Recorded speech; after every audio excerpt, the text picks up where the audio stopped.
Hello, mga kamaster, maraming salamat po sa lahat ng tumatangkilik ng The Secretly Rich Man, Gerald Crawford Story. Paki-follow and subscribe mga master para sa mga susunod pang mga kabanata. Isa pala akong rich kid. By 2 years is body. Kabanata 2201. Na nanunood bilang dalawang subordinate pagkatapos ay sinulyapan na walang imak sa kanya na mukhang handa silang mag-pound sa pangalawa na hindi siya sumasang-ayon, maaari lamang sumigaw si Sok, How ganap na walang kabuluhan. Kasunod nito, agad na isinara ni Sok ang pintuan, alam na mamamatay siya kung tinangka niyang umalis. Sa pag-iisip, ang kanyang kamatayan ay marahil ay magiging mas kapaki-pakinabang sa kanila. Pagkatapos ng lahat, hindi lamang magkakaroon ng isang mas kaunting tagaloob na nakakaalam tungkol sa insidente ng pag-target sa Futaba, ngunit malaya din silang kunin ang lahat ng mga pakinabang para sa kanilang sarili. Ngayon na sa wakas ay natanto niya ang lahat ng ito, si Sok ay nagsisisi na agad na nagmamadali dito matapos na magdusa sa lahat ng kahihiyan. Kung naisip niya ito pabalik noon, maaari niyang dalhin ang dalawang malakas na confidant sa kanya. Kung nangyari iyon, hindi na niya matapos na ma-cornered ito. Alinmang paraan, pagkatapos ng pag-iisip tungkol sa lahat ng ito, bumantong hininga si Sok habang inilalagay niya ang kanyang kamay sa mesa, inaasahan na makuha ang kanyang telepono at tumawag sa isang tao upang mailigtas siya. Gayunpaman, kapag wala siyang makaramdam doon, tumaas si Sok ng kaunting kilay habang siya ay lumingon sa mesa, lamang upang mapagtanto na nawala ang kanyang telepono. Napaputok ang kanyang kamao sa mesa, nahulaan ni Sok na dapat na inalis ni Riego ang kanyang telepono ng mas maaga. Ngayon na wala na siyang telepono, hindi na makontak ni Sok ang iba.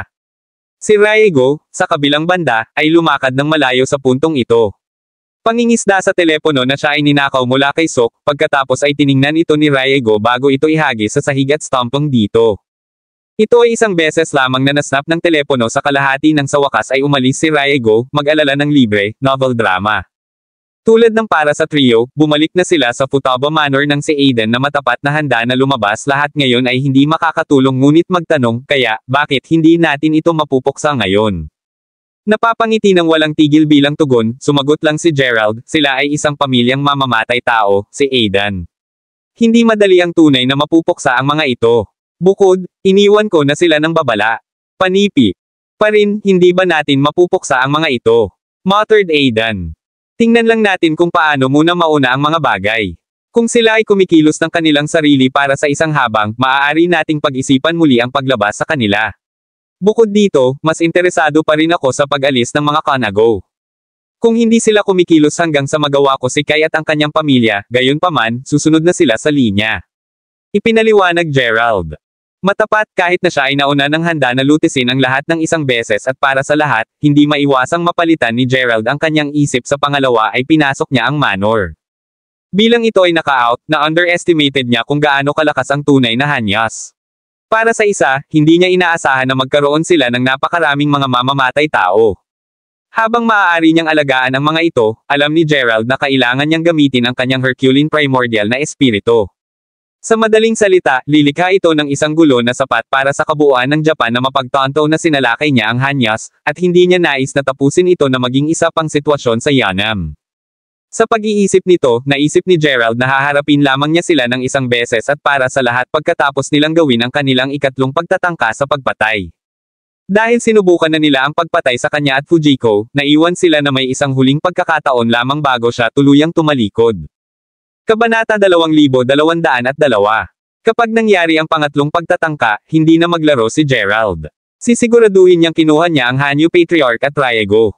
Sa sandaling iyon, hindi maiwasang sabihin ni Fujiko, matapat, bagaman, ang aking pamilya ay tunay na nagdala sa iyo ng walang katapusang problema. Pagkatapos ng lahat, kung hindi siya na-save ni Gerald noon, hindi siya makakasama sa lahat ng ito sa unang lugar. Hindi, sino ang nakakaalam? Maaari kong hilingin ang iyong tulong sa hinaharap, sagot ni Gerald na may banayad ng ngiti habang inalis niya ang kanyang kamay, na lubos na nalalaman na itinuturo niya ang pag-iisip sa kanya. Nodding bilang tugon, agad na sumagot si Fujiko, kahit na ano ang iyong kahilingan, siguraduhin kong tulungan ka. Tumawa lamang ng puso bilang tugon, sinabi ni Gerald, kukunin ko ang iyong salita para dito, kung gayon. Di nagtagal, dumating ang trio sa manor.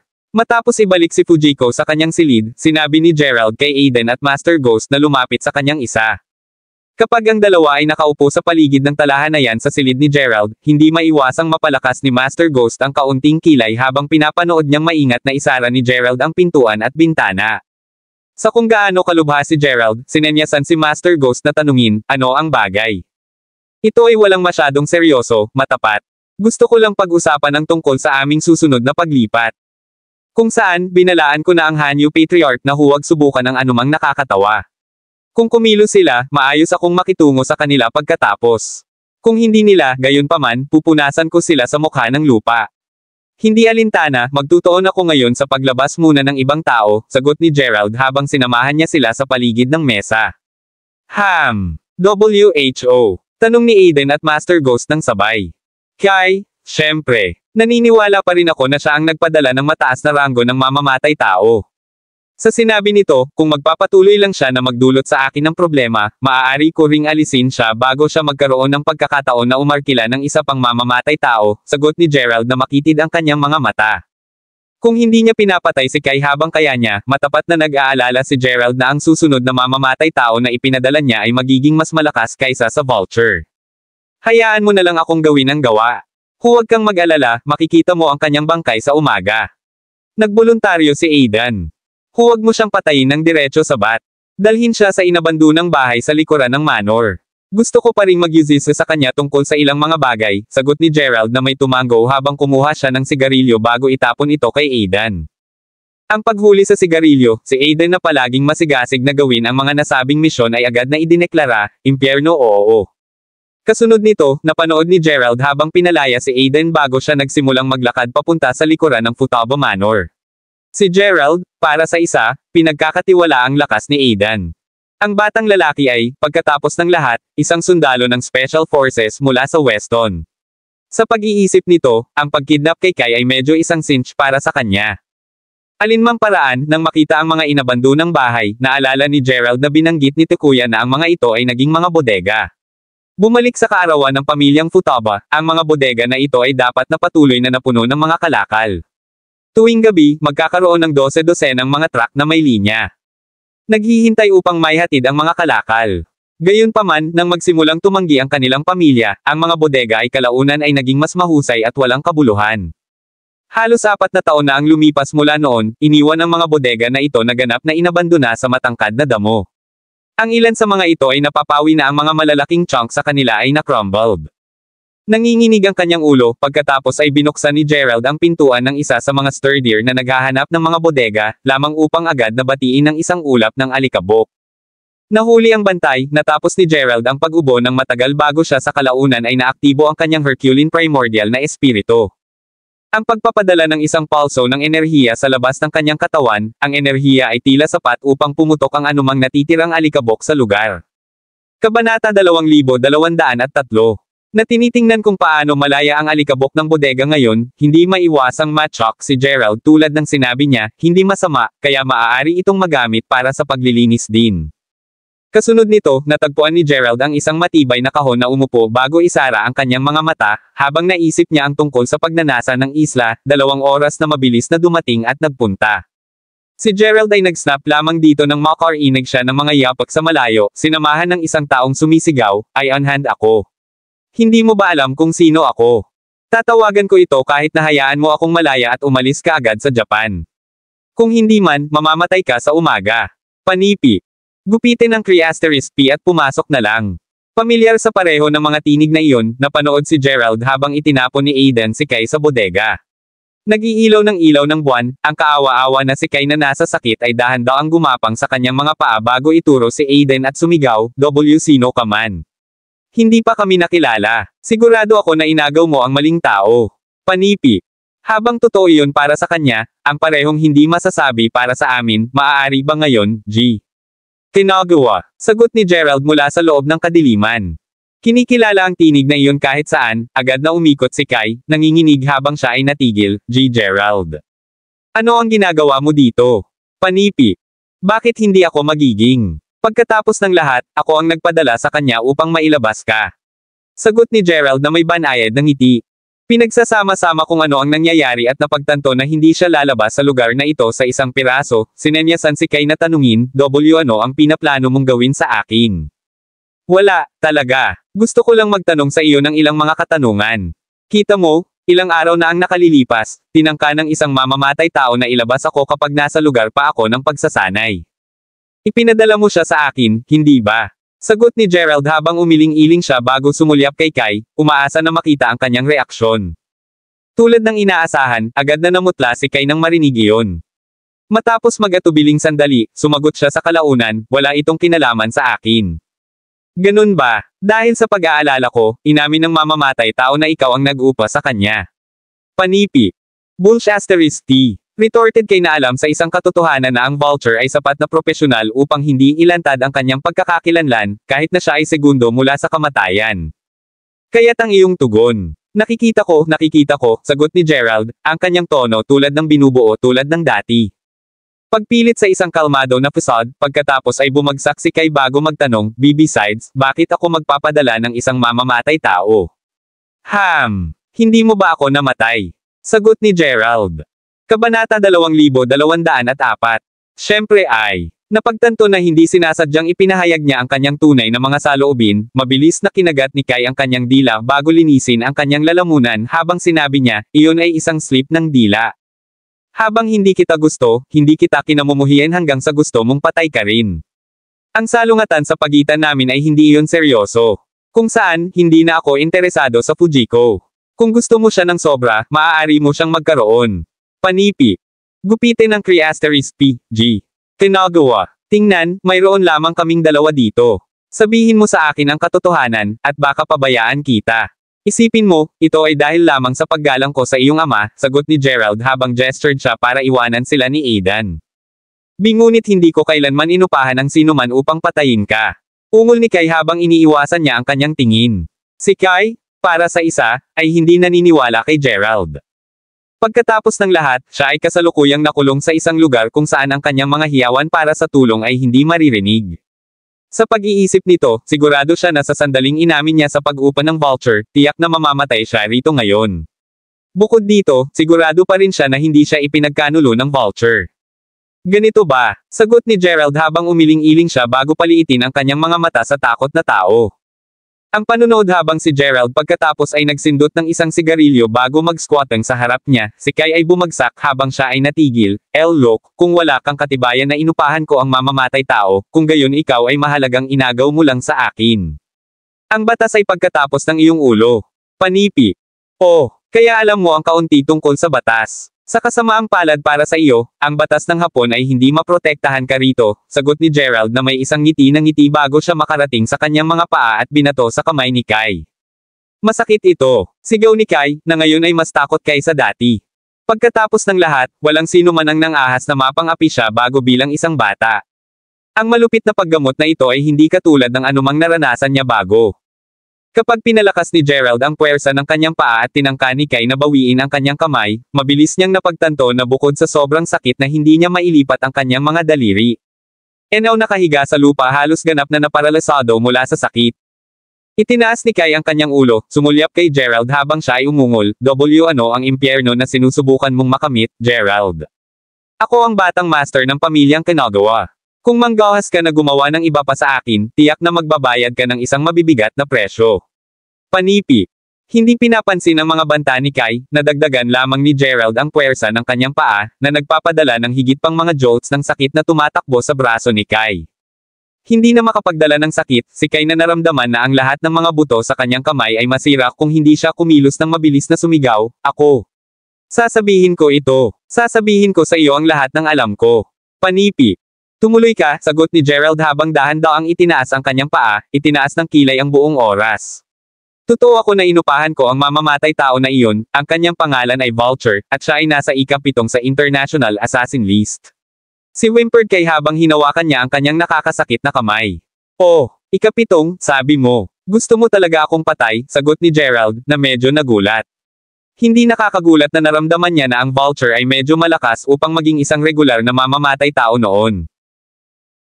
Kabanata 2205.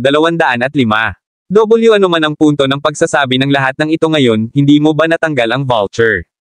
Si Muttered Kai na medyo sigurado na ang Vulture ay natalo mula nang si Gerald ay nakaupo dito ng casual. Mayroon ako. Hindi alintana, sabihin mo sa akin kung ano pa ang nagawa mo, sagot ni Gerald, natutuwa na sa wakas ay nakikipag-usap si Kai. Well, bago ang vulture, inupahan ko rin si Ryego upang hawakan ka, at sa palagay ko ay pinadalhan niya sina Endo at Izumi, nakalock pa rin sila dito, tama? Sabi ni Kai habang tinitingnan niya si Gerald. Ngayon na nabanggit na niya ang vulture, walang punto na itinatago ang nalalabi sa kanyang nagawa. Sa anumang kapalaran, hindi na siya kailangang mamatay dito sa murang edad. Oh, ikaw ang nagpadala sa kanila. Sagot ni Gerald, medyo nagulat ang pakiramdam. Tulad ng nangyari, si Kai ay nagtatrabaho sa Hanya sa buong oras na ito nang hindi niya alam. Ito ay, alinman sa paraan, pagkatapos mong ibagsak sina Endo at Izumi, sinabi sa akin ni Ryego na hindi kanya susundan ng matagal, iyon ang dahilan kung bakit ko inupahan ang vulture sa wakas, kahit na hindi ko inaasahan na papatayin mo rin siya, ungol ni Kai habang siya ay nagbuntong hininga. Kung hindi kahit isang nangungunang mamamatay tao ay maaaring ibagsak si Gerald, alam ni Kai na kung ipinagpatuloy niya ang pag-target kay Gerald, tiyak na siya ang magiging patay sa wakas. Nakikita ko, kahit ano pa. Tanong ni Gerald. Iyon lang. Sigaw ni Kai, ang kanyang puot kay Gerald ngayon ay mas napakalawak kaysa dati. Kahit na, pinahahalagahan pa rin ni Kai ang kanyang buhay kaysa sa kanyang kaakuhan. Napakahusay, kung gayon. Tiwala ako sa iyo sa ngayon, sagot ni Gerald na maaaring sabihin mula sa natatakot na ekspresyon ni Kai na ang bata ay hindi nagsisinungaling. Then, maaari ba akong umalis ngayon? Tanong ni Kai habang dahan-daang nakarating sa kanyang mga paa. Hindi napakabilis, sagot ni Gerald habang hinawakan niya ang braso ni Kai bago ngumiti habang bigla niyang pinalakas ang pagkakahawak niya. Sa pamamagitan ng isang nakakasakit na snap na braso ni Kai ay basag na malinis sa kalahati, na nagreresulta sa pag-iyak ni Kai sa paghihirap. Sa oras na tuluyang umalis si Gerald, ang braso ni Kai ay maaari lamang mag-swing sa kanyang balikat. Ang panunood habang ang nanginginig na si Kai na mayroon ng mga ugat na nakaumbok sa kanyang noo ay mahigpit na humawak sa kanyang akang braso, si Gerald ay simpleng umiling-iling bago tumingin kay Kai sa mga mata habang sinabi niya, isaalang-alang ito na isang babala. Kung sakaling maglakas loob kang maglagay ng isang daliri sa akin o sa putabas muli, ilalabas ko ang bawat solong miyembro ng iyong pamilya. Ang mga Kainwas ay simpleng mawala sa mukha ng planeta, malinaw ba ang aking sarili? Novel drama. Malakas at malinaw. Si whimpered Kai habang siya ay sumulpot sa labas doon, natatakot na baguhin ni Gerald ang kanyang isip kung naghang pa siya. Ngayon na wala na si Kai, hindi makakatulong si Gerald. Di nagtagal, pumasok si Aiden at tinanong, talagang pinakawala natin siya na madali. Kabanata 2206. Binigyan ko na siya ng mahigpit na babala, kaya hindi siya maglakas loob na gumawa ng isa pang hakbang. Bukod dito, tandaan na siya pa rin ang bunsong anak ng pamilyang Kanagawa. Hindi lamang natin mapupuksa ang isang taong may mataas na katayuan na madali, sagot ni Gerald habang siya ay sumisigaw sa kanyang sigarilyo. Panipi tuldok. Kaya bakit mo sasabihin na ibababa mo ang dalawang pamilya ngayong hapon? Sa huli, pinayagan mo ang parehong Hanyas at Kanago. Muttered Aiden na may buntong hininga, na malinaw na inaasahan niyang labanan ang buong oras na ito. Oh, tiyak na aalisin natin sila, ngunit hindi pa. Huwag kang mag-alala, pagdating ng oras, tiyak na hihilingin ko sa iyo na sumama, sagot ni Gerald, na alam ng maayos ang pagkatao ni Aiden. Pangako, sabi ni Aiden, ang kanyang kalooban ay agad na nagpapabuti. Nagsinungaling ba ako sa'yo? Alinmang paraan, bumalik sa ulo upang makapagpahinga muna. Mayroon pa tayong iba pang mahahalagang bagay na dapat gawin bukas, sagot ni Gerald habang itinapon niya ang kanyang puwit ng sigarilyo bago ay tap ang balikat ni Aiden. Oh, ano ang mga bagay? Panipi. Malalaman mo bukas, sagot ni Gerald na may banayad ng ngiti. Matapos ang pahinga ng magandang gabi, ang isang naka-refresh na si Gerald ay malapit nang umalis sa kanyang silid, lamang upang mapagtanto na sa pagbukas ng kanyang pintuan sa 10 tao ay nakatayo doon na naghihintay sa kanya. Napagtanto na ang mga ito ay ang mga individual na umalis sa Futaba Manor ng ilang gabi, hindi maiwasang sumimangot si Gerald tulad ng sinabi niya, at ano ang ginagawa mo dito?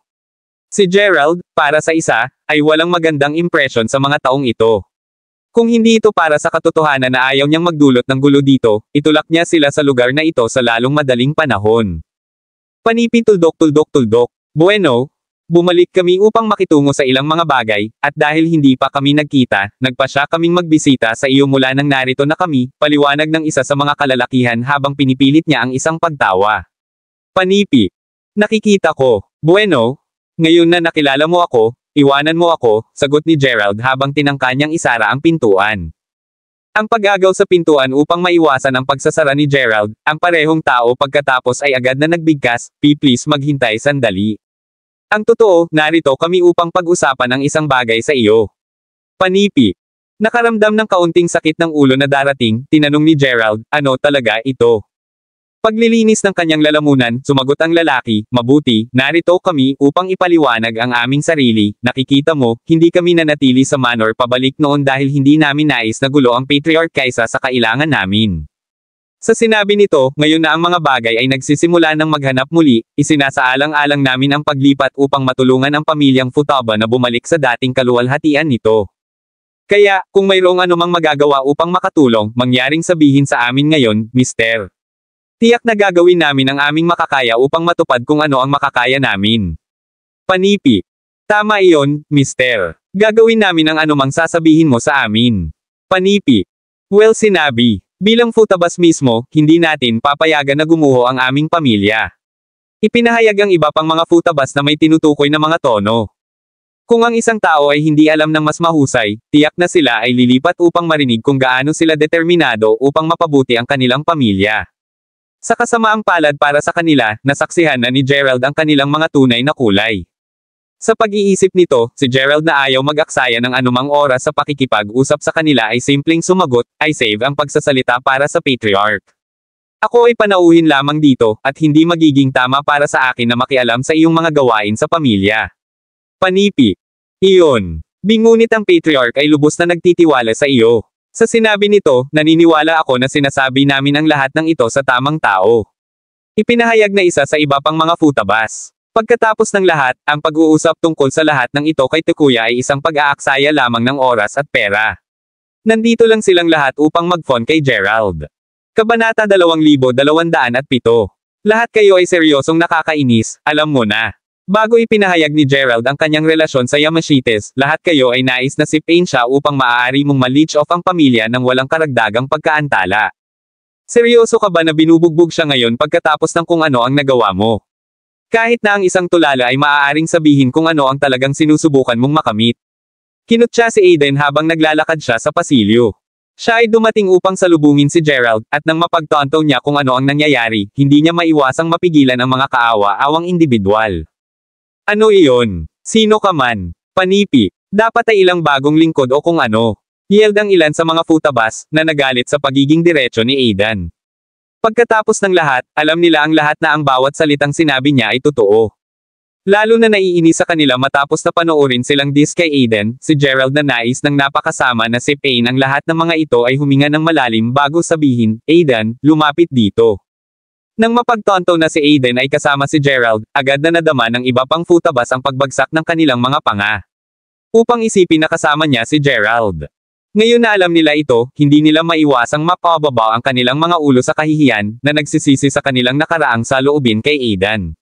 Gayunpaman, kung hindi sila nag-retort, nalilito na ang sinabi ni Aiden ay totoo. Anuman, si Aiden ay mas prangka kaysa kay Gerald. Sa pag-iisip nito, sumagot lang siya, sipain mo na lang sila. Ang mga taong ito ay nais lamang ng kita at malinaw na nagpapakita. Bukod sa, binalaan na tayo ng patriarch tungkol sa kanila. Kung hindi tayo mag-ingat, sasamantalahan nila tayo hanggang sa wala tayo kundi ang mga hubad na buto. Panipi. With lahat ng nararapat na paggalang, Mister, taos puso, tayo sa pagtulong sa pamilya. Ang paraan ng paggawa ng mga bagay ay naiiba lamang. Tandaan, kami rin ang Futabas. Walang paraan na nangangarap pa rin tayo na saktan ang aming pamilya. Ipinahayag ang isa pang Futaba na mas mahusay na nakakaalam kaysa sa pag-scowl pabalik, ngayon na alam niya na si Aiden ay kasama si Gerald. Sapat na iyon. Kung ang lahat ng ito ay libre, pumunta magkasama ang iyong agahan o kung ano. Grumbled Gerald habang siya ay gestured para umalis sila. Matapos mabagsak ang mga idiots na ito ng maaga sa umaga, sigurado si Gerald na ang kanyang kalooban ay bababa sa buong araw. Tulad ng malapit ng isara ni Gerald ang pintuan, agad na nagsimulang sumigaw ang panic Futabas, mangyaring huwag makinig sa kanya, G. Crawford. Talagang inuuna namin ang pamilya. Basta alam mo, marami na kaming nagawa upang matulungan ang pamilya ng lihim. Kung interesado ka, maaari nating ipaliwanag ang nagawa natin. Panipi. Talunin mo ito. Ang ungol na si Gerald habang siya ay sumulyap sa nakakainis na karamihan, na nag-uudyok sa kanila na gumawa ng ilang mga hakbang pabalik sa parehong takot at pagkabigla. Nang makita ang kanyang pagkakataon, pagkatapos ay hinaila ni Gerald si Aiden sa kanyang silid bago sinampal ang pinto. Matapos tumahimik ang mga bagay, ibinuhos ni Aiden ang kanyang sarili ng isang baso ng tubig na bumababa ito ng isang bago magtanong, kaya, ano ang ginagawa nila dito? Paano ko malalaman? Naghihintay na sila doon sa pangalawa, binuksan ko ang pintuan. Sagot ni Gerald sa isang walang magawa na tono. Hindi niya talaga inaasahan na sila ay mabaliw. Gaano ka nakakainis? Dapat talagang isaalang-alang ng patriarch ang pagtanggi sa kanila mula sa pamilya. Ang pagpapanatili ng mga ito sa paligid ay magbabaybay lamang ng pagkasira para sa futabas. Kinutya si Aiden bilang tugon. Naniniwala ako na alam ng patriarch kung paano naaangkop na makitungo dito. Mula sa masasabi ko, pinaplano na niya ang paggawa ng isang beses na huminahon ng kaunti. Alinmang paraan, wala sa mga ito ang may kinalaman sa amin. Tandaan. Ang aming layunin ay upang makuha lamang ang susi sa pagnanasa ng isla, wala pa, sagot ni Gerald, malinaw na nababahala pa rin ang tungkol sa kanyang kapatid na babae at mga magulang. Ang mas maaga ay may save niya ang mga ito, mas mabuti. Kabanata 2208. Matapos ang isang maikling buntong hininga, tumahimik sandali si Gerald bago lumingon si Aiden habang nagtanong. Sa totoo lang, hawakan. Ano ang ginagawa mo rito ng maaga sa unang lugar? Panipi. Hindi mo ba sinabi na may ginagawa kami ngayon? Narito ako upang tanungin ka tungkol dito. Sagot ni Aiden habang sinampal niya ang kanyang noo. Upang isipin na ang mga idiots na iyon ay halos naging dahilan upang makalimutan niya kung bakit siya narito. Panipi. Bueno. Wala ito. Nais ko lang na magtungo ka sa isang lugar sa akin, paliwanag ni Gerald nang makarating siya sa kanyang mga paa. Ang panunood bilang si Gerald pagkatapos ay put his coat bago buksan ang pintuan, si Aiden na mabilis na bumangon pati na rin ay sinenyasan na magtanong, saan? Ang Far East Consortium. Dati kong binigyan sila ng isang kamay, nakikita mo, kaya't ang kanilang chairman ay may utang sa akin. Dahil ang futabas ay nangangailangan ng tulong ngayon, maaari ko ring gamitin ang pagkakataong ito upang magawa ang pabor na iyon, sagot ni Gerald. Alinmang paraan, nang makita si Gerald na lumabas, ang mga futabas mula sa bago na malapit nang umalis kaagad na napalibutan siya muli, kahit na tinitiyak nilang panatilihin ang kanilang distansya. Mister, dapat mong malaman ang aking relasyon sa patriarch. Isa pang salita o pasulong at aalisin kita sa pamilya, walang mga tanong na tinanong, ungol ni Gerald habang sinulyapan niya sila. Nang marinig iyon, ang lahat ay agad na tumahimik, alam nang mabuti na hindi kidding si Gerald. Bukod, dahil sinunod ni Takuya ang mga utos ni Gerald sa buong pulong ng pamilya na iyon, matapat na naramdaman na si Gerald ang tunay na patriarch ng pamilya. Ano man ang kaso, lahat sila ay maaaring sumunod lamang at tumitig habang sumakay sina Gerald at Aiden sa kanilang sasakyan bago umalis sa manor. Ito ay sa puntong iyon nang sa wakas ay tinanggap nila na hindi sila makakakuha ng anuman. Ang katotohanan ay sinabihan, inaasahan na nila na hindi makakuha ng anumang agarang benepisyo kay Gerald na nanguna. Sa pag-iisip, ang kanilang nag-iisang layunin ngayon ay upang gumawa ng isang mahusay na impresyon kay Gerald. Sa kasamaang palad, tila ang kanilang mga aksyon ay may kumpletong kabaligtaran na epekto sa kanya. Ang paglipat pabalik sa duo, natagpuan ni Aiden ang kanyang sarili na lalong nababato habang si Gerald ay nagmaneho. Nang maglaon, sinimulan niyang hanapin ang Far East Consortium sa internet at sa oras na siya ay tapos na, hindi niya maiwasang sumigaw sa sorpresa. Naturally, ito ay nagulat kay Gerald, na nag-uudyok sa kanya na tumingin kay Aiden bago magtanong, ano? Ano ang nangyari? Panipi. Hindi ko lang inaasahan na ang Far East Consortium ay maging malakas. Nasa top 5 pangkat ito sa Japan. Mula sa pinamamahalaan ko upang tipunin, ang grupo ay may halaga ng merkado ng $1 bilyong. Bulalas ni Aiden na una nang naisip na sila ay isang maliit na grupo lamang. Ngayon alam niya ang lahat ng ito, natutunan ni Aiden na huwag maliitin ang mga koneksyon sa lipunan ni Gerald. Nakikita ko, at oo, medyo nagkakahalaga sila. Alinmang paraan, kahit na hindi ko nakontak ang grupong iyon sa mga taon, dapat pa ring tandaan ng chairman ang pabor na inutang niya sa akin, ungol ni Gerald na kailangang umamin na naalala lamang niya ang pabor na ito sa unang lugar dahil sa krisis ng pamilyang Futaba. Gaano kahanga-hanga? Bulalas ni Aiden habang binigyan niya si Gerald ng mga hinlalaki. Huwag masyadong tumingin sa ganito, pupunta lang tayo upang hilingin sa kanya na humantong sa amin ng isang kamay. Habang kami ay, maaari rin nating hilingin sa kanya na tretuhin din tayo sa isang pagkain, sagot ni Gerald na walang pakialam sa katayuan ng chairman. Pagkatapos ng lahat, ito ay hindi na parang ang chairman ay makakatulong sa kanya na mailigtas ang kanyang mga magulang at kapatid na babae. Hindi alintana dahil ang Futaba Manor ay medyo malayo sa Far East Consortium, ang duo ay nakarating lamang sa lungsod, ang grupo ay nasa tanghali. Bilang isa sa mga nangungunang 5 consortium sa bansa, ipinagmamalaki ng Far East Consortium ang isang wapong 40 floor, na ginagawa itong nakatayo sa iba pang mga gusali sa lungsod. Sa katunayan, dahil sa kahalagahan nito, ang gobyerno ng Hapon ay nag-set up ng mga kalye sa harap ng gusali upang mapadali ang pagpasok at potensyal na higit na mabuo ang grupo. Alinmang paraan, nang makita ang napakalaking signboard ng gusali, pinaroda ni Gerald ang kanilang sasakyan sa harap ng gusali bago sabihin, well, ito na. Kabanata 2209. Bago pa man sila lumayo sa kotse, napanood nila bilang isang security guard na tumatakbo sa kanila. Matapos ang maikling pagsukat kay Gerald, sinabi ng bantay, pasensya na, ngunit hindi ka maaaring mag-park dito nang walang pahintulot. Ang parking area na ito ay kabilang sa consortium. Sa sinabi nito, mangyaring umalis. Panipi. Nang marinig iyon, hindi maiwasang sumimangot si Gerald. Habang alam niya na ang bantay na ito ay simpleng kumikilos ayon sa protocol, hindi nito binago ang katotohanan na nakakainis ang tono ng bantay.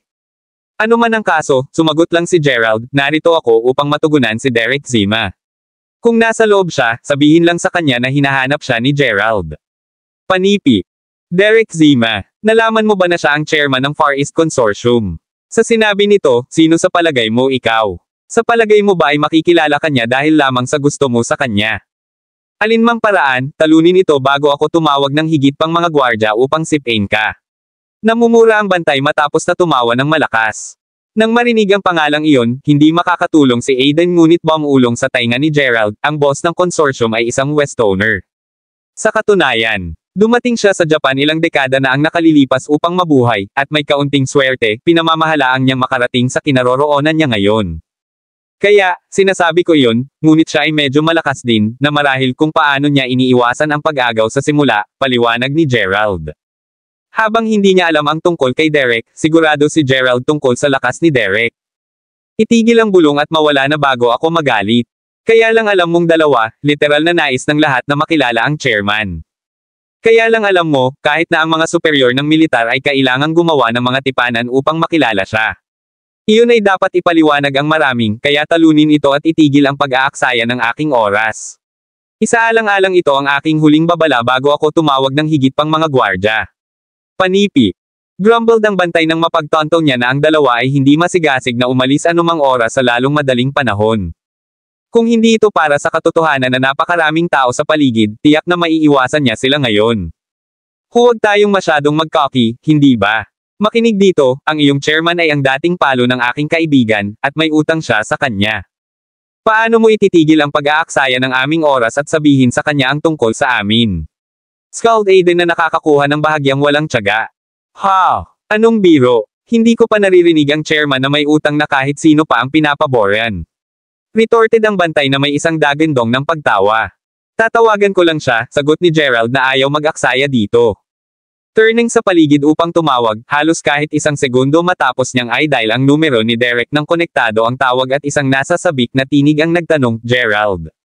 Matagal na. Una sa unang bagay, kasalukuyang nasa ground floor ako ng iyong consortium upang talakayin ang ilang mga bagay sa iyo. Gayunpaman, ang pagharang ng iyong bantay, sagot ni Gerald. Nasaan ka? Bigyan mo ako ng ilang minuto. Hindi ako makakasama, sabi ni Derek bago mag-hang up. Dumulas ang kanyang telepono sa kanyang bulsa, tiningnan ni Gerald si Aiden bago sabihin, bumaba na siya sa lalong madaling panahon. Totoo ba kayo? Dapat mong isaalang-alang ang pag-arte bilang isang karera, halos magmukhang tunay na pakikitungo. Hindi alintana, tingnan natin kung ang chairman talaga ay darating. Panipi. Pinagsakawan ng bantay habang tumatawa siya ng buong puso, na iniisip na nawala si Gerald sa kanyang mga marmol. Sa kung gaano siya kalakas na nagsasalita tungkol sa chairman, ang mga nakapalibot na tao ay hindi makakatulong ngunit sumasabay sa paligid ng trio. Sa pagtatapos nito, may mga 10 tao na bumubulong sa kanilang sarili. Nagtataka kung paano ito magtatapos. Kabanata 2210. Nang makita kung gaano karaming mga tao ang natipon, ang bantay ay hindi makakatulong ngunit ipahayag, lahat kayo. Kunin ito, inaangkin ng dalawang ito na malaman ang chairman ng aming consortium. Hindi lamang iyon, ngunit pagkatapos ng pagbibigay sa kanya ng isang tawag, sinabi nila na bumababa siya upang salubungin sila sa lalong madaling panahon. Maghintay kasama upang makita kung siya talaga ay darating. Kung hindi niya, saka ako sumali sa pagsipa sa kanila. Panipi. Sila kung ano ngayon. Hoy, alam ba kayong dalawa kung gaano kasikat ang aming chairman? Paano ang impyerno ay maaaring may gusto kayong dalawa na karapat-dapat na makilala siya? Panipi. Alam ko, di ba? Sipin mo lang sila habang magagawa mo. Sino ang nakakaalam kung saan nagmula ang mga maniac na ito? Kinutya ang mga nakapalibot na individual na lahat ay nagtrabaho sa Far East Consortium. Tama silang maging pagdududa. Pagkatapos ng lahat, sa kabila ng pagtatrabaho dito ng napakatagal, hindi nila ito nakuha ng pagkakataon na makita ang chairman, kahit na ito ay marahil dahil ang chairman ay palaging nasa ibang bansa at gumagawa ng mas maraming mga deal sa negosyo. Kahit na noon, ito ang mga maswerteng iilan na kahit na nagkaroon ng pagkakataon na mahuli ang mga sulyap sa kanya sa laman. Marami sa loob ng consortium ay hindi pa nakakita ng chairman dati, ay save para sa kanyang litrato sa lobby. Sa pinakamaganda, makakaya nilang mahuli ang mga sulyap ng kanyang eksklusibong helikopter na humipo sa itaas ng kanilang gusali. Ano man ang kaso, matapos marinig ang kanilang mga puna, hindi maiwasang mapurol si Aiden habang tinanong niya, gaano katagal ang dadalhin para bumaba si Derek, Gerald. Matapat, kung wala si Gerald sa tabi niya, magsisimula na siyang makipagtalo sa kanila. Gayunpaman, mas alam niya kaysa sa pag-uugali sa ganoong paraan kasama si Gerald dito, kaya't napilitan siyang manahimik, natural na ginagawa siyang labis na labis tungkol sa sitwasyon. Si Gerald mismo ay bahagya na sineseryoso ang kanilang mga puna, kaya't sumagot lang, maghintay ka lang ng kaunti. Sa wakas, makalipas ang 10 minuto, ang mga pintuan ng gusali ay binuksan ng isang security guard at lumabas na nag-jog ng isang angkop na gitnang may edad na may isang makinis na hairstyle. Sa totoo lang, mabilis siyang gumagalaw kaya halos bumagsak siya sa hagdan. Hindi alintana, nang makita siya, ang lahat ay mabilis na natigilan. Pagkatapos ng lahat, ang tao ay walang iba kundi si Derek. Ang ilan sa kanila ay doble na tumatagal mula nang hindi nila ito dati nang makita siya ng personal. Alinmang paraan, nang makita si Gerald, itinuwid ni Derek ang kanyang suit bago masigasig na naglalakad sa kanya habang nagsasabing, Gerald. Tunay na ito ay naging edad mula noong huli kaming nagkita. Panipi. Shock lang bilang tugon, sumagot lang si Gerald, oh, makikilala kita ng 10 minuto ng mas maaga kung pinayagan ako ng iyong mga subordinate. Naturally, agad na nahuli ni Derek sa kung ano ang ipinapahiwatig ni Gerald. Gamit nito, mabilis siyang lumingon sa kanyang mga empleyado bago umungol, makinig dito. Ang taong ito ay dumaan kay Gerald Crawford, at napakahalagang kaibigan ko. Kung maglakas loob ka sa kanya na pumasok muli, agad kang mapaputok. Nakuha iyon. Panipi. Malakas at malinaw. Whimpered ang mga natakot na empleyado na nagyelo sa takot. Upang isipin na ang dalawang ordinaryong kalalakihan na ito ay talagang nakakaalam ng kanilang chairman. Kung hindi nila ito nasaksihan ng kanilang sariling mga mata, tiyak na hindi nila ito pinaniwalaan. Nang marinig ang kanilang tugon, pagkatapos ay ibinalik ni Derek ang kanyang tingin kay Gerald bago sabihin, ngayon na naayos na, mangyaring dumating sa ganitong paraan, Gerald. Sa totoo lang, dumating ka lang sa oras. Bumalik lang ako mula sa Western Union ilang oras na ang nakakaraan, alam mo. Nakarating ka na ba noon, tiyak na hihintayin kita ng mas mahaba. Panipi. Nakikita ko, maaari ko bang makagambala sa iyong pagsubok ngayon? Sagot ni Gerald na may ngiti. Hindi naman. Ang katotohanan ay sinabihan, inaasahan ko ang iyong pagbisita sa mga edad. Habang binabayaran kita ng aking sarili, alam ko kung gaano ka abala. Ano pa, palagi kang gumagalaw, kaya naisip ko na mas mahusay para sa akin na maghintay sa iyo sa halip. Ito ang dahilan kung bakit hindi ako gumawa ng paglipat kahit na sa lahat ng mga taon na ito. Inaasahan ko talaga na hindi mo iniisip iyon. Panipi. Kabanata 2211. Kasunod na, si Derek na ang mga bodyguard ay nakapaligid sa pangkat ng 3 pinangunahan ang duo sa gusali, na iniwan ang mga nakaraang empleyado na nakatitig sa kanilang mga likuran, na ganap na natigil. Sa kanilang maraming mga taon na nagtatrabaho dito, hindi pa nila nakita ang kanilang chairman na napakalapit sa sinuman, hindi na marami silang pagkakataon na makita siya sa unang lugar. Ano man ang kaso, ang trio sa lalong madaling panahon ay pumasok sa isang elevator at tumungo sa tuktok na palapag. Ang buong palapag ay tanggapan ni Derek, at binuksan ang mga pintuan ng elevator, binati sina Gerald at Aiden sa paningin ng hindi bababa sa 100 mga batang tumatakbo dito at doon. Mula sa kanilang bihis, lumilitaw silang mga kalihim ni Derek. Sa ganitong paraan, mangyaring.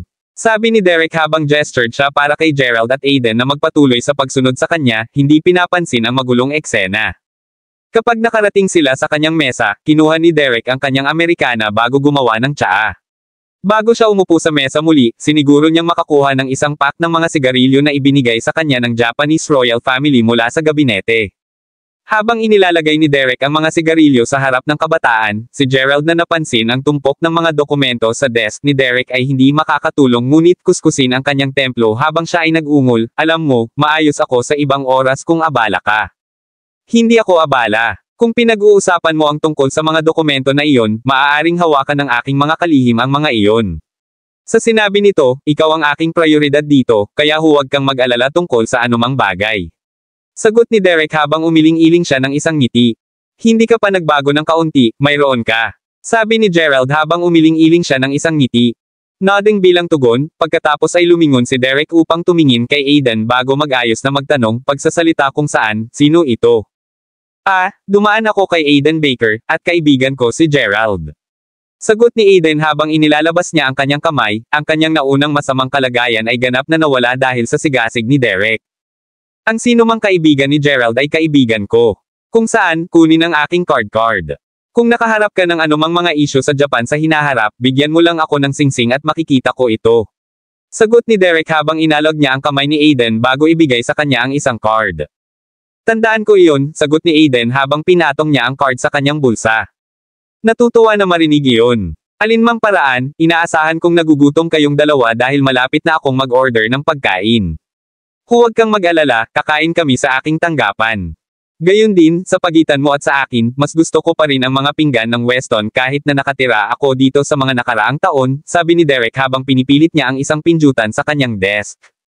Di nagtagal, isang sekretarya ang pumasok sa silid bago magtanong, tumawag ka, Chairman Zima. Sa katunayan, mag-order ng mga pinakamasarap na pinggan na maaari mong isipin at magdala ng isang bote ng mabuting alak din. Maging snappy tungkol dito. Sagot ni Derek, na hinihimok ang kanyang kalihim na tumango bago mabilis na umalis. Sa labas ng paraan, tiningnan ni Derek si Gerald bago sabihin, ngayon. Dahil lumabas ka rito ng asul, inaakala kong kailangan mo ng tulong sa isang bagay. Bingo! Sagot ni Gerald. Lahat ako ng tainga. Gumawa na ako ng maraming mga koneksyon sa loob ng Japan sa mga nakaraang taon, kaya sigurado akong makakatulong ako. Ipinahayag na si Derek na alam na hindi niya masisiyahan ang lahat ng kaluwalhatian na ito ay nagkaroon ng Gerald. Hindi siya na-save noon. Impyerno, maaaring mamatay siya kung hindi pumasok si Gerald. Sigurado ako na kaya mo. Bago pa man, alam mo ba ang tungkol sa futabas? Tanong ni Gerald. Dati silang medyo malakas na pamilya dito, di ba? Sa katunayan, sa palagay ko ay nakipagtulungan pa ako sa kanila bago sa mga nakaraang taon bago nagsimulang bumagsak ang kanilang negosyo. Iyon ang lawak ng alam ko tungkol sa kanila, ungol ni Derek pagkatapos mag-isip ng ilang sandali. Kabanata 2212. Well, narito ako ngayon upang pag-usapan ang tungkol sa mga isyu ng pamilya, sagot ni Gerald habang siya ay nagliliyab ng isang sigarilyo. Oh, may kaugnayan ka sa ibang mga pamilya dito? Tanong ni Derek na naisip na kilala lang siya ni Gerald sa kabuuan ng Japan. Ang buong kwento ay medyo komplikado upang ipaliwanag sa isang pag-upo lamang, ngunit mahalagang, narito ako upang tanungin kung nais mong ipahirim ang futabas ng isang kamay upang matulungan silang makarating sa kanilang kasalukuyang krisis, sagot ni Gerald. Well, isaalang-alang ito tapos na. Sagot ni Derek nang hindi man lang nag-iisip ng 2 beses. Ganyan lang. Hindi ka ba nag-aalala na gagamitin ko ito laban sa iyo? Sabi ni Gerald na may isang chuckle. O mangyaring, na-save mo ang aking buhay noon. Kaya paano kung ibababa mo ako? Impyerno, hindi ko iniisip na ibigay sa iyo ang aking posisyon. Hindi alintana, sabihin sa mga miyembro ng pamilyang Futaba na lumapit. Nangyayari lang ako na magkaroon ng ilang angkop na mga kontrata para sa kanila. Habang una kong iniisip na ibigay ang mga ito sa isa sa aking mga bagong nakuha na kumpanya, sa palagay ko ay kukuha sila ng futabas ngayon. Sagot ni Derek na may isang nakabubusog na chuckle. Nodding bilang tugon, pagkatapos ay tinapik ni Gerald si Aiden sa kanyang balikat bago sabihin, makipag-ugnay sa patriarch at sabihin sa kanya na lumapit. Sa ito, sagot ni Aiden habang naglalakad siya palabas ng opisina upang tumawag. Nanonood habang umalis si Aiden, lumingon si Derek kay Gerald bago sabihin, gayunpaman, ito ay, 5 hanggang 6 na taon mula nang huling maghiwalay tayo ng mga paraan. Hindi ko naisip na makakasalubong kita ulit. Seryoso ako. Isinasaalang-alang ang pagbabayad sa iyo ng isang pagbisita sa mga pista opisyal sa pagtatapos ng taon sa taong ito. Panipi. Tungkol sa mahaba, oo, sagot ni Gerald. Ito ay tunay na isang habang, kaya, kumusta ka sa mga taon na ito? Tanong ni Derek. Ang mga bagay ay naging mabuti, kahit na may ilang mga hiccup sa daan, ang isa sa kanila ay ang kalagayan ng pamilya ng Futaba. Kung makakatulong ka sa kanila, seryosong tinutulungan mo ako, sagot ni Gerald ng may ngiti. Iwanan mo lang ito sa akin. Sa kung gaano kalakas ang Far East Consortium, sigurado ako na maaari nating gawin ang mga bagay. Ipinahayag na si Derek habang tinapik niya ang kanyang dibdib. Naniniwala ako sa iyo. Hindi alintana dahil tinutulungan mo ako nito, isinasaalang-alang ko ang iyong pabor na mabayaran, sagot ni Gerald habang tumango siya ng bahagya. Huwag maging hanggal, wala ito sa akin.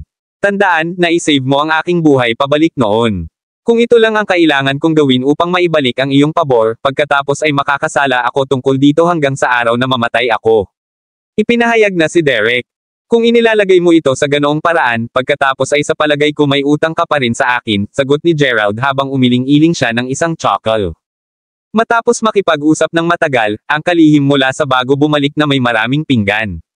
Nang makita iyon, agad na tinanggal ni Derek ang kanyang mesa, na binigyan ng silid ng kalihim upang ilagay ang pinggan bago buksan ang isang bote ng puting alak. Di nagtagal, bumalik din si Aiden at sinabi, Mr. Darating kaagad ang Futaba. Panipi. Nang marinig iyon, si Derek na nakakaalam na hihilingin lamang ni Gerald ang kanyang tulong kung ang insidente ay isang seryoso ay sinenyasan na magtanong, kaya, isipin sa akin kung ano ang iyong relasyon sa pamilyang Futaba. Patriarch ay, Panipi, magbabahagi pa ako tungkol dito kung mayroon tayong oras pagkatapos nito. Alamin lamang na sa pamamagitan ng pagtulong sa Futabas, maaari mo ring i-save ang aking buhay. Sagot ni Gerald habang hinuhubaran niya ang ilang puting alak bago sinampal ang kanyang mga labi. Nararapat kung paano nag-aatubili si Gerald na pag-usapan pa ito, sinabi ni Derek, well, tama pagkatapos. Kasunod nito, sinimulan nila ang paghuhukay. Sa pagitan ng mga kagat, pinag-usapan ni Derek kung paano siya na-save ni Gerald mula sa mga bandido maraming taon bago, na nagre-resulta sa batang lalaki na nasaktan. Kabanata 2213. Pakikinig habang ibinahagi ni Derek ang matandang kwento, hindi maiwasang ni Gerald ang kanyang ulo. Pagkatapos ng lahat, si Gerald ay nakagawa ng maraming mga katulad na bagay para sa iba, kaya hindi niya partikular na tiningnan ang pag-save kay Derek bilang anumang espesyal. Hindi alintana, halos 1 oras at kalahati ang lumipas nang matapos na nila ang kanilang pagkain. Sa puntong iyon, nalasing na ni Derek ang karamihan sa puting alak, at ang kanyang pula na pisngi ay pinindot ngayon laban sa hita ni Gerald habang nagpapatuloy siya sa pag-ungol tungkol sa insidente ng taong iyon. Sa kabila nito, hindi naiinis si Gerald sa mga aksyon ni Derek. Sa halip, ipinagpatuloy niya ang pagtugon sa mga salita ni Derek na lalong-lalo na hindi nakakagulat. Sa kabutihang palad, isang sekretarya sa lalong madaling panahon ay pumasok. Nang makita siya, gestured ni Gerald na dumating siya bago sabihin, pumunta ka ng maraming tao upang matulungan ang iyong chairman. Karapat-dapat siyang magpahinga. Panipi. Nodding bilang tugon, pagkatapos ay umalis siya bago bumalik kasama ang mas maraming mga kalihim na pagkatapos ay tumulong kay Derek bago ilipat siya sa isa pa, mas pribadong silid. Kapag wala na sila, hindi maiwasang tingnan ni Aiden si Gerald habang tinanong niya, patuloy niyang inuulit ang parehong insidente ng paulit-ulit, at narito naisip ko na may utang ka lang sa iyo ng isang menor de edad na pabor. Natapos na lang ako doon nang mailigtas ko siya, kaya hindi ko talaga pinapansin ang pangyayaring iyon. Gayunpaman, kung nagpapasalamat siya tungkol dito, hindi ko talaga iniisip. Nagulat lang ako na masigasig pa rin siya sa pagtulong sa akin pagkatapos ng lahat ng mga taon na ito. Kung saan, kailan darating ang patriarch? Sagot ni Gerald habang tinatawid niya ang kanyang mga binti. Marahil sa 1 oras o 2. Pagkatapos ng lahat, kahit na nagmaneho kami para sa isang buong umaga upang makarating dito. Sabi ni Aiden habang tinitingnan niya ang oras. Nakikita ko, sa pamamagitan ng paraan, hindi mo ba kailangang bumalik sa militar? Tapos na ang kompetisyon, hindi ba? Tanong ni Gerald. Tulad ng nauna kong sinabi, medyo mag-iwas ako mula nang lumahok ako sa kompetisyon sa unang lugar. Sa pag-iisip nito, makakatulong ako sa iyo ng medyo mas mahaba. Hindi mo akalain na nakakainis ako, di ba? Sagot ni Aiden habang kiniskis niya ang likod ng kanyang ulo ng isang ngiti. Nagtataka ako tungkol doon, sabi ni Gerald habang tinapik niya ang balikat ni Aiden na may isang chuckle. Alinmang paraan, dahil natutulog na ngayon si Derek, hinintay lamang ng duo kung nasaan sila. Paminsan-minsan, isang sekretarya ang lalapit sa kanila at tatanungin kung may kailangan ba sila. Pagkatapos ng lahat, nakita nila kung gaano kalaki ang iginagalang ng kanilang chairman, kaya hindi sila naglakas loob na pabayaan ang duo. Ano man ang kaso, si Aiden ay tumawag mula sa Takuya tulad ng pag-iingat ng langit. Matapos ibigay ang impormasyon kay Gerald, tinawag ni Gerald ang isa sa mga kalihim bago sabihin, ang patriarch ng Futaba ay nasa ibaba. Mangyaring akayin siya. Panipi. Sa sinabi nito, hindi nagtagal ay natagpuan ni Takuya ang kanyang sarili na pumapasok sa opisina. Nang makita si Gerald doon, agad na lumawak ang mga mata ni Takuya habang tinanong niya, "Ha? Ano ang ginagawa mo dito, Gerald?"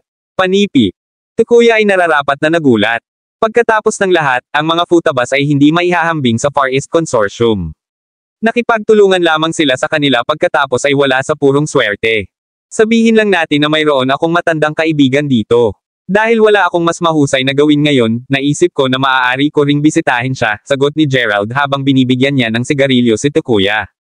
Panipi tuldok. Bingunit hindi ba ito ang tanggapan ng chairman? Tanong ni Takuya habang nakatingin sa paligid ng lugar. Hindi pinapansin ang kanyang tanong, Gerald lang si Gerald para sa isang sekretarya na lumapit bago sabihin, ibuhos mo siya ng isang baso ng tubig. Gayon din, kung natutulog pa ang chairman, mangyaring huwag mo siyang gisingin.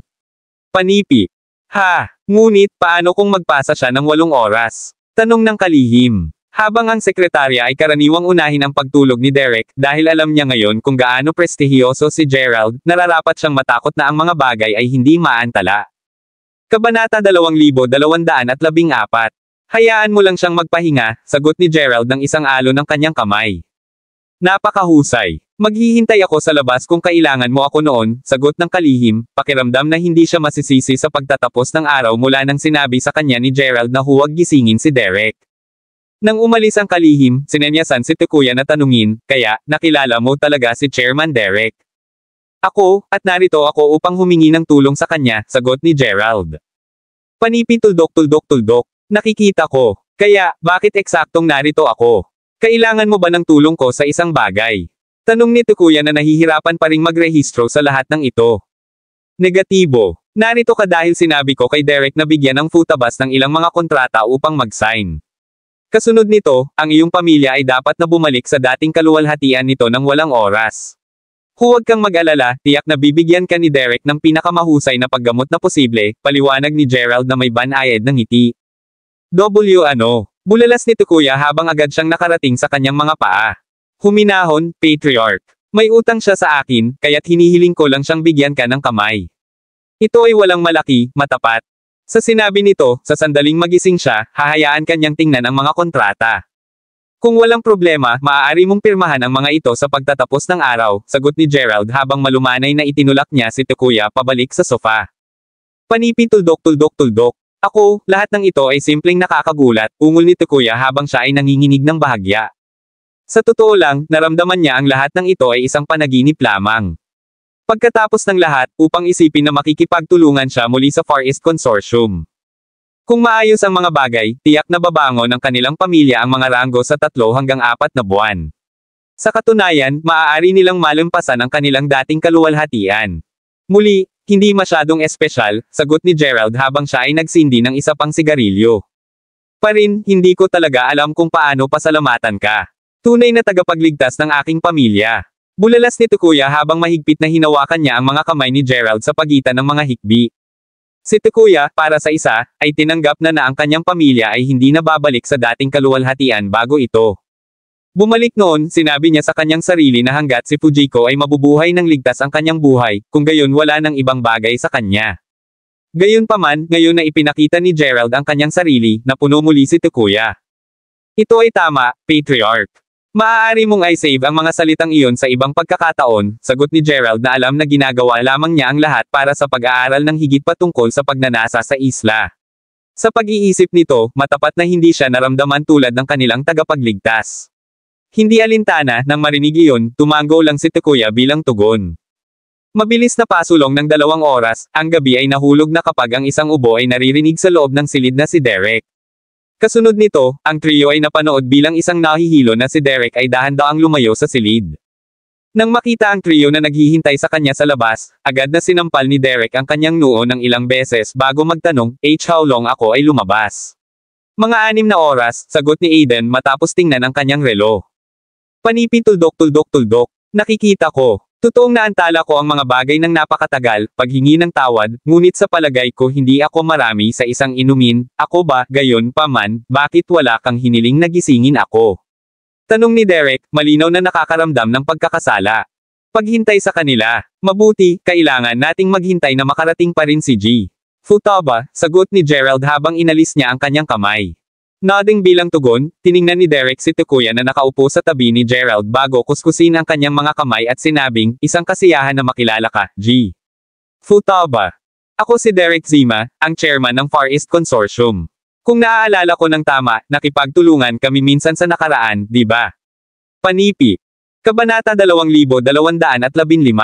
Tama iyon. Hindi ko inaasahan na ang lahat ng mga taong ito ay mabilis na dumaan, gayon pa man, ilang sandali matapos ang aming kooperasyon, nagsimulang bumaba ang aking pamilya, sagot ni Takuya ng tumango. Ang katotohanan ay sinabihan, ang pakikipagtulungan ng kanyang pamilya sa Far East Consortium ay ang rurok na sandali para sa Futabas. Nakikita ko, tila na ang aking konsorsyum ay nagdala ng masamang kapalaran sa iyong pamilya. Biro Derek. Mangyaring huwag sabihin iyon. Natapos lamang ang aking pamilya sa ganoong paraan dahil sa mga panloob na isyu. Wala kang kinalaman sa pagtanggi ng aking pamilya. Bulalas ni Takuya na sineseryoso ang biro ni Derek. Huwag kang mag-alala, biro lamang ito, panuman, hindi ba nakabawi ang iyong pamilya mula noon? Tanong ni Derek. Sa kasamaang palad hindi, kahit na ang katotohanan ay sinabihan, ang lahat ng ito ay nangyayari lamang dahil ang ilang mga individual, ay nag-abuso sa kanilang mga posesyon, na binulsa ang kita para sa kanilang sarili hanggang sa ang lahat ng yaman ng pamilya ay pinatuyo, huwag mag-alala, kapag nilagdaan ang mga kontrata, siguraduhing sipa ang lahat ng mga manggugulo. Hindi ko hayaan ang kasaysayan na ulitin ang sarili. Sagot ni Takuya na may buntong hininga. Bilang patriarch ng kanyang pamilya, naramdaman ni Takuya lalo na nahihiya na kailangan niyang tawagan ang mga miyembro ng kanyang pamilya na ganito. Kahit na, ito ay simpleng katotohanan. Kung hindi nila nagawa ang lahat, kung gayon ang kanilang pamilya ay hindi natapos sa ganoong estado. Nodding bilang tugon, pagkatapos ay lumakad si Derek sa desk ng kanyang opisina at tumingin sa paligid ng ilang sandali habang nagsasabing, hindi mag-alala. Kung pinagkakatiwalaan ka ni Gerald, kung gayon gawin ito. Anuman, mayroon akong 2 kontrata na pinaplano kong ibigay sa isa sa aking mga bagong nakuha na kumpanya. Dahil humingi ng tulong si Gerald sa aking tulong, nagbibigay ako. Sila sa iyo sa halip. Tingnan muna ang mga dokumento. Kung tama ang lahat sa iyo, sige na lang at pirmahan sila. Panipi. Kasunod nito, lumakad pabalik si Derek sa mesa bago ilagay ang 2 kontrata bago si Takuya. Nang hindi isinasaalang-alang ang pagbabasa sa kanila, umiling-iling si Takuya habang siya ay sumakay sa mga huling pahina ng bawat kontrata at nilagdaan ang kanyang pangalan bago sabihin, bukod sa pagtitiwala kay Gerald, hindi ako naniniwala na ang isang malaking konsorsyum tulad ng sa iyo ay nais na samantalahin ang isang maliit na pamilya tulad ng minahan. Oh, gaano ka diretso? Tiyak na mas komportable ako sa paggawa ng negosyo sa iyo ngayon. Sagot ni Derek na may masigasig na pagtawa bago pirmahan din ang 2 kontrata. Dahil dito, inilagay ni Takuya ang mga kontrata sa kanyang bulsa, alam na ang hinaharap ng kanyang pamilya ay nakasalalay sa kanila. Nodding sa paningin nito, tinawag ni Derek, Levon. Halika ng kaunti, panipi. Tumawag ka, chairman. Tanong ng isa sa mga kalihim ni Derek habang papasok siya sa silid. Ah, nandyan ka. Payagan akong ipakilala ka sa aking kalihim mula sa Weston, G. Futaba. Siya ay lubos na karampatang sa punto kung saan mabilis niyang naiintindihan ang anumang trabaho na inilagay ko sa kanya. Sa sinabi nito, kung nakaharap ka ng anumang mga problema, maaari mo siyang hanapin. Kung hindi niya malulutas ang iyong mga isyu, huwag mag-atubiling makipag-ugnay sa akin. Sabi ni Derek. Pinahahalagahan ko ang lahat ng ito, sagot ni Takuya na may tumango. Nodding bilang tugon, pagkatapos ay lumingon si Derek upang tumingin sa kanyang relo. Napagtanto na 6 na ito, sinenyasan siyang sabihin, huwag kang mag-alala tungkol dito. Hindi alintana dahil hinintay kita para sa isang buong hapon, mangyaring payagan akong pretuhin. Hapunan sa akin. Nakagambala sa Takuya bago masabi ni Gerald o Derek. Dahil sinabi ni Takuya, pinili ng duo na huwag magtaltalan, at ang 4 sa kanila ay umalis sa opisina. Habang naglalakad sila, hindi maiwasang mapangiti si Takuya. Pagkatapos ng lahat, naniniwala siya na ang mga kontrata ay tiyak na malulutas ang mga problema ng kanyang pamilya. Kasabay nito, naisip din niya na sa sandaling bumalik siya, sisimulan niyang mapupuksa ang mga parasito sa kanyang pamilya. Hindi niya hahayaan na ulitin ang kasaysayan mismo. Ano man ang kaso, ang apat sa lalong madaling panahon ay natagpuan ang kanilang mga sarili sa isang high-end restaurant malapit sa gusali. Dahil regular na si Derek doon, mayroon siyang isang pribadong silid sa restaurant. Sa pag-iisip nito, ang pangalawa ay pinasok niya, agad na dumating ang mga naghihintay at tagapamahala upang batiin siya bago pinangunahan sila ng elevator. Habang umakyat sila sa tuktok na palapag, mahigpit na pinahihit ni Takuya ang kanyang briefcase habang bumubulong, talagang tinulungan mo ako ng maraming, Gerald. Hindi ko talaga alam kung ano ang sasabihin. Kabanata 2216. Tiwala sa akin, Patriarch, kakailanganin ko ang iyong tulong ng mas maaga kaysa sa iniisip mo, bulong ni Gerald bilang tugon. Sabihin mo lang ang salita at tiyak na magpapahiram ako ng kamay. Hindi ko rin iniisip na ibigay ang aking posisyon bilang Patriarch sa iyo. Panipi. Ipinahayag na si Takuya habang tinapik niya ang kanyang dibdib, alam ng mabuti na hindi ito para sa tulong ni Gerald, sa kalaunan ay mabagsak ang kanyang pamilya. Ano pa, maaaring mamatay si Fujiko sa mga nakaraang taon ay hindi pumasok si Gerald upang mailigtas siya noon. Ano man ang kaso, ang apat sa lalong madaling panahon ay dumating sa pribadong silid sa tuktok na palapag. Kapag nakaupo na sila, hindi maiwasang maklear ni Derek ang kanyang lalamunan bago sabihin, Muli, tunay akong nagsisisi sa paghihintay sa iyo ngayon, sa sandaling bumalik ako sa opisina, tiyak na bibigyan ko ang aking sekretarya ng mabuti, mahaba, pag-usapan para sa hindi ako paggising. Iwanan ng mahirap na chap, sagot ni Gerald na may ngiti. Sigurado ka ba? Tanong ni Derek. Ang katotohanan ay sinabihan, sinubukan niyang gisingin ka, kahit na sinabi ko sa kanya na huwag. Pagkatapos ng lahat, sa huli, chairman ka pa rin ng isang napakalaking consortium. Hindi ka makakabuti kung hindi ka nakakakuha ng sapat na pahinga. Bukod, ang isang maliit na paghihintay ay hindi pinatay ang sinuman, sagot ni Gerald na may isang chuckle. Ngunit, masama lang ang pakiramdam ko, alam mo. Muttered Derek na nakakaramdam ng pagkakasala kaysa dati. Matapat, hindi rin siya mapagpakumbaba kapag nahaharap sa iba pang mga mayayamang pamilya sa Western Union. Hindi nais na ipagpatuloy ang pag-uusap tungkol dito, mabilis na tinanong ni Gerald, nagsasalita kung alin.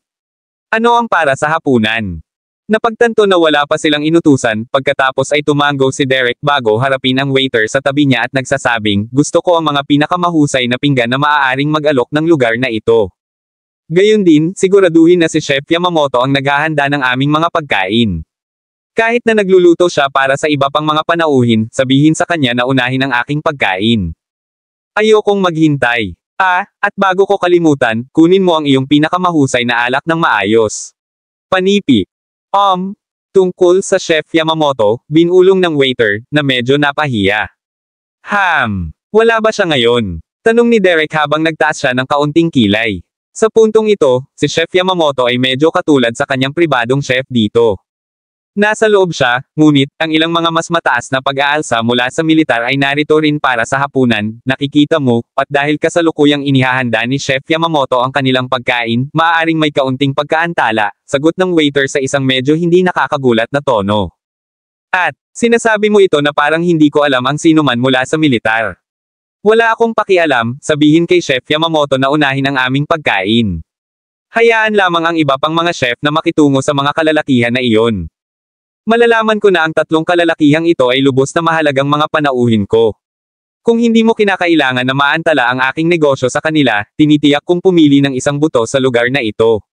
Ipinahayag na si Derek.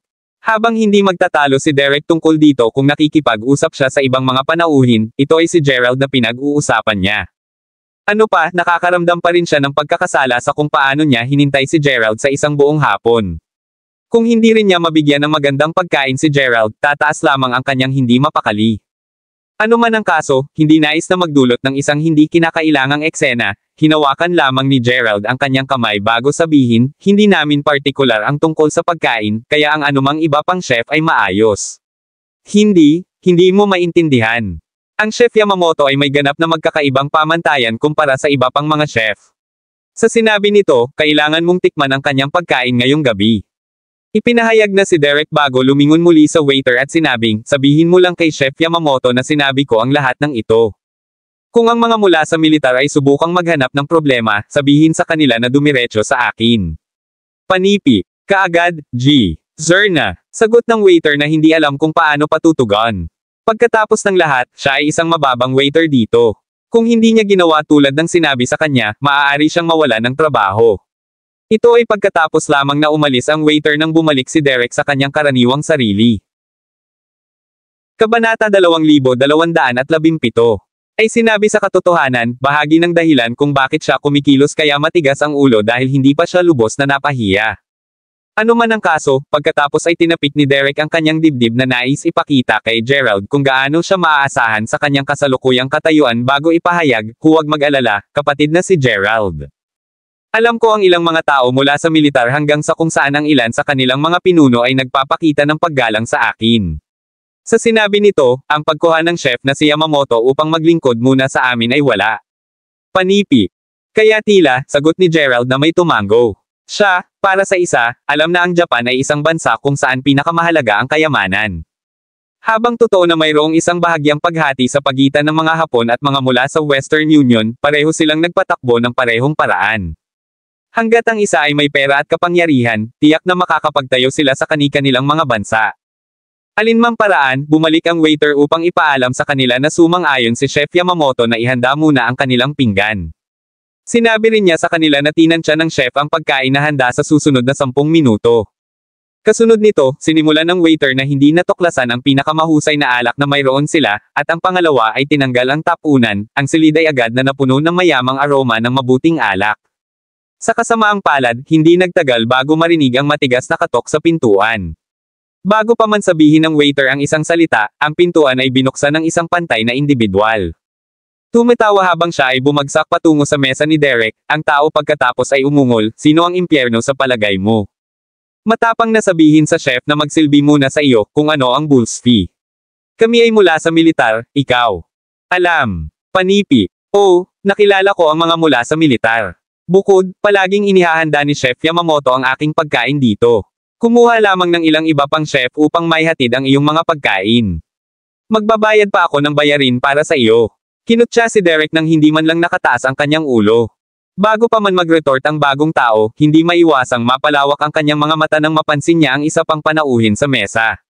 Kapatid na si Gerald. Ichiro, ano ang ginagawa mo dito? Tanong ni Gerald na pantay na nagulat na makita siya rito. Huling naalala niya, sinusubukan pa rin ni Ichiro na manghuli sa mamamatay tao ng mga sundalong Yanam. Agad na huminahon ngayon na alam niya na narito si Gerald, pagkatapos ay umupo si Ichiro sa tabi niya bago sumagot, ako ay mabuti, narito ako kasama ang ilang iba pa upang talakayin ang mga kaso ng pagpatay. Habang pinamamahalaan namin upang malaman kung sino ang pumatay, sa kasamaang palad ay matagumpay siyang umalis sa bansa. Ano ang awa, sabi ni Gerald habang umiling-iling siya, kahit na kumikilos lang siya. Pagkatapos ng lahat, si MRA ay isang magsasaka sa Crawford. Kung ang koponan ng pagsisiyasat ay tunay na namamahala upang makuha siya, ito ang magiging biro ng siglo. Sa katunayan, nagsasalita kung saan, bakit ka narito? Tanong ni Ichiro habang nagtaas siya ng kaunting kilay. Ah, mabuti, kaibigan ko ang taong ito, at narito lang kami upang uminom, sagot ni Gerald habang siya ay gesture kay Derek. Nakikita ko, well, iiwan ko ang Chef Yamamoto sa iyo noon. Puno na rin kami. Humihingi ng paumanhin para sa outburst kanina, ngunit makatuwiran lamang na makaramdam ng inis kapag sinabihan kami na ang aming pagkain ay ipinagpaliban, anuman, inaasahan kong hindi mo kinukuha ang aking unang masamang pag-uugali sa puso. Panipi. Ipinahayag na si Ichiro habang inilalabas niya ang kanyang kamay sa direksyon ni Derek. Well, hindi rin ako eksaktong santo. Pag-isipan mo ito, uminom ako ng kaunti ngayong hapon upang ang impulsiveness na ito ay dapat na isang palatandaan na hindi ko pa napapagod. Alinmang paraan, dahil magkaibigan ka kay Brother Gerald, manatili at kumain ka sa amin. Panipi. Sagot ni Derek habang inilalagay niya ang kanyang pakan laban sa kanyang noo. Talagang hindi niya inaasahan na makilala din ni Gerald ang mga tao mula sa militar. Pagkatapos ng lahat, ipinapalagay niya na hindi alam ni Gerald ang sinuman dito. Siguro iba pang oras. Medyo mayroon pa rin tayong pakikitungo, sagot ni Ichiro na may isang alo ng kanyang kamay. Kabanata 2218. Matapos umalis si Ichiro, hindi maiwasang mapahiya si Derek. Nararapat na, tinanggal ni Gerald ang kanyang lalamunan bago sabihin, alam mo, habang totoo na ginawa mo itong malaki dito hanggang sa kung saan kahit na iginagalang ka ng militar, mas mahusay na hindi mo na mapigilan ang ganitong paraan. Kung patuloy mong ginagawa ito, sinisiguro ko sa iyo na gagawa ka ng isang kalabisan ng mga kaaway ng walang oras na flat. Panipi. Panipi tuldok. Alam ko, sinusubukan ko lang na bigyan ka ng mas mahusay na paggamot, sagot ni Derek na may tumango, ang kanyang mukha ay nasusunog sa kahihiyan. Tulad ng sinabi ko, ituring mo lang ako ng normal, sabi ni Gerald sa isang walang malasakit na tono. Di nagtagal, bumalik ang waiter kasama ang kanilang pagkain. Habang pinag-uusapan ni Derek at Takuya ang tungkol sa mga kontrata ng mas detalyado, si Gerald at Aiden ay nanatiling tahimik habang mayroon silang pagkain. Habang dumadaan sila sa mga kontrata, natagpuan ni Takuya na mahirap na huwag ngumiti. Pagkatapos ng lahat, ayon sa napagkasunduan, ang Futabas ay makakakuha mula sa Far East Consortium ng hindi bababa sa $12 milyong bawat taon. Sa ganitong uri ng kita, tiyak na malampasan ng pamilyang Futaba ang kanilang kasalukuyang krisis. Bibigyan din sila ng isang pagkakataon upang bumalik sa kanilang dating kaluwalhatian. Pinakamaganda sa lahat, ang pamilya ay hindi mahuhulog sa panahon ng kanyang paghahari. Sa pag-iisip nito, si Takuya ay maaaring may kumpiyansa na makatagpo sa kanyang mga ninuno sa sandaling namatay siya taon mamaya. Ano man ang kaso, ito ay mga 3 oras mamaya nang makumplito ng duo ang kanilang talakayan. Natapos na, ibinigay ni Derek ang kanyang bank card sa waiter bago tumingin kay Gerald habang sinabi niya, sige, tapos na kami ngayon. Kapag bumalik na kami sa aking lugar, maghahanda ako ng isa sa aking mga silid-tulugan para sa iyo. Dahil ibinigay ko ang lahat ng aking trabaho sa aking mga kalihim, bibigyan kita ng isang mahusay na paglilibot sa mga susunod na araw. Panipi. Habang pinahahalagahan ko ang mabait na alok, mayroon pa akong ilang mga bagay upang makitungo, kaya hindi ako maaaring manatili sa iyo sa oras na ito, sagot ni Gerald, na alam na hindi pa niya maayos na makitungo sa Hanyas at Kanagawa. Siya, para sa isa, ay alam na hindi sila tatahimak lamang mula sa ilang mga banta. Habang ito ay para sa pinakamahusay na kung talagang gawin ang trick, nag-alinlangan si Gerald na sila ay mananatili. Sa pag-iisip nito, kung gumawa sila ng isang maling paglipat, sila lamang ang kanilang sarili na sisihin sa kung ano ang gagawin niya sa kanila. Panipi tuldok. Nakikita ko, mabuti, pagkatapos mong ayusin ang iyong negosyo, makipag-ugnay sa akin. Gayon din, kung kailangan mo ng karagdagang tulong, huwag mag-atubiling sabihin sa akin. Walang mahirap para sa kapatid na si Zima. Iyon ang tinatawag nila sa akin sa paligid ng mga bahaging ito, alam mo. Ipinahayag na si Derek na hindi sinubukan na pilitin si Gerald na sumama sa kanya dahil alam niya na laging abala si Gerald. Alinmang paraan, sa sandaling sumakay sina Gerald, Aiden, at Takuya, ang trio pagkatapos ay nagsimulang umalis sa Futaba Manor. Nakayakap ang kanyang 2 kontrata ng mahigpit, ang dating madilim na Takuya ay ngayon ay nagagalak sa kagalakan. Kung wala ang tulong ni Gerald, wala rito ang posible. Sa pag-iisip niya tungkol dito, hindi maiwasang tumitig si Takuya kay Gerald. Para sa isang binata, hindi lamang siya ay napakalakas, ngunit mayroon din siyang malawak na koneksyon. Impyerno, mayroon pa siyang isang pambihirang pag-uugali. Si Gerald ay hindi parang isang ordinaryong tao. Sa lahat ng nasa isip, si Takuya ay kalaunan ay sinenyasan na tanungin, muli, paano ka nakilala sa chairman ng Far East Consortium? Mukhang iginagalang kanya ng malaki. Panipi. Ilang taon na lang akong tinulungan. Ibinabalik lamang niya ang pabor sa akin, sagot ni Gerald ng may ngiti. Sino ka talaga? Tanong ni Takuya, hindi na mapigilan ang kanyang pagkamausisa. Bilang patriarch ng kanyang pamilya, marami siyang nakikitang mga kabataan. Gayunpaman, wala sa kanila ang lumapit sa mga kakayahan ni Gerald. Ako ay isang ordinaryong tao lamang na nakakaalam ng ilang mga kasanayan at tao. Bukod doon, wala talagang espesyal sa akin, sagot ni Gerald na may isang alon ng kanyang kamay. Kabanata 2219. Shock lang bilang tugon, sinabi ni Takuya, mabuti kung hindi mo nais na sabihin sa akin. Alinmang paraan, tunay akong nagpapasalamat sa lahat ng iyong tulong. Sa 2 kontrata na ito, ang aking pamilya ay makakagawa ngayon ng isang pagbalik. Panipi. Napagtanto ngayon ni Takuya na kahit na sino talaga si Gerald, hindi talaga ito mahalaga. Ang mahalaga ay hindi pa niya nagawa si Fujiko o ang mga miyembro ng kanyang pamilya, at higit pa sa sapat para sa kanya. Sa pag-iisip, si Gerald ay matapat na pagpapala na kailangan ng kanyang pamilya noong sila ay pinakamababa. Ano man ang kaso, malapit na ito sa 11 nang sa wakas ay bumalik sila sa manor. Ang pangalawa ay pinasok nila, walang oras si Takuya at agad na nagsimulang magpadala ng mga mensahe sa lahat ng mga miyembro ng kanyang pamilya, na nagsasabi sa kanila na magtipon para sa isang pulong ng pamilya. Dahil ang kalahati ng pamilya ay naghihintay na kay Gerald sa labas ng manor, ang pangalawa ay natanggap nila ang kanilang mga mensahe, agad silang nagsimulang tumawa ng may kagalakan. Sa kanila, kung ang isa pang pagpupulong ng pamilya ay gaganapin sa lalong madaling panahon, dapat na dahil nakuha ni Gerald ang kanilang pamilya ng mas magagandang bagay. Sa madaling salita, malapit na silang magkaroon ng maraming mga bagay upang samantalahin. Alinmang paraan, ang mga naiwan na mabilis na natagpuan ang kanilang mga sarili na nagbabalik sa manor. Si Fujiko mismo ay nakatanggap ng mensahe, at nang makita si Gerald, mabilis niyang tinanong, ano ang nangyari sa mundo.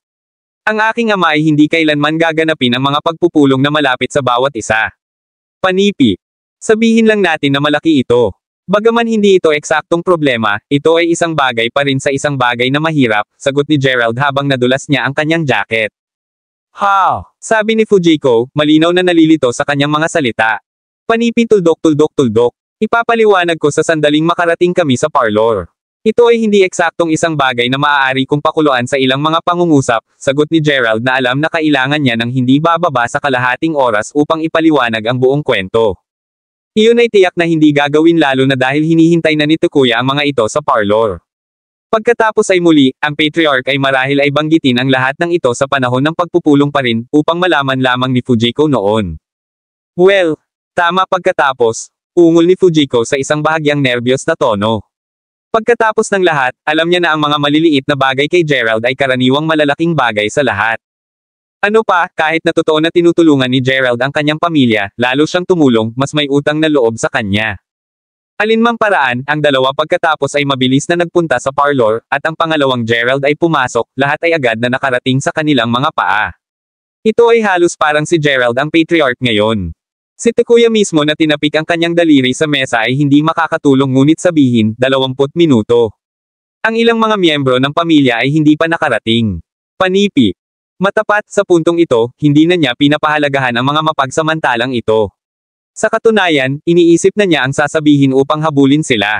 Ngayon na natanggap niya ang bihirang oportunidad na ito upang mabuhay ang kanyang pamilya, hindi niya hahayaan ang lahat na gumuho muli sa ilalim ng mga ito na kumukuha ng mga B***stars. Hindi alintana, sa pamamagitan ng 20 minuto na marka, halos lahat ay dumating.